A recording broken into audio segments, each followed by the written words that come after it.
وخت ډیر زیات مختصر دی کبیر صاحب خو غزل نه مخکې یو شعر دی چې د طوفان مخه د کله چا نیولې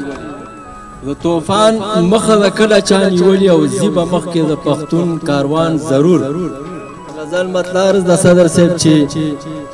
وکړه د احسان رب زما په خوله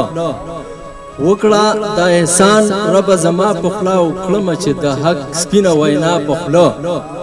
او شعر دی چې زه خپله مثال د زمانې یم زه خپله مثال د زمانې یم او ځکه زما نه راځي خندا په خوله او مسرور صاحب چې کړي مې پر هرونه د زړګي ټکور کړي مې پر هرونه د زړګي ټکور راشي چې خندا مې د اشنا په خوله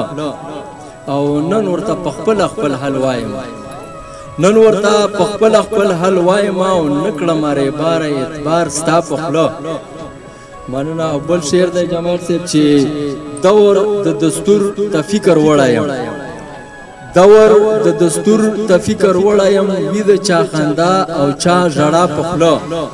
مننه او کبیر خان صاحب شعر دی چې ما نه هم لیکلی کاغذ مه غواړه ما نه هم لیکلی کاغذ مه غواړه او کیږي د پښتون هره سودا په خوله مننه او اخیرنی شعر دی چې نه وژنم نسیمه مار د بل په لاس نه وژنم نسیمه مار د بل په لاس او نه کړم تسلي هم د بل چا په خوله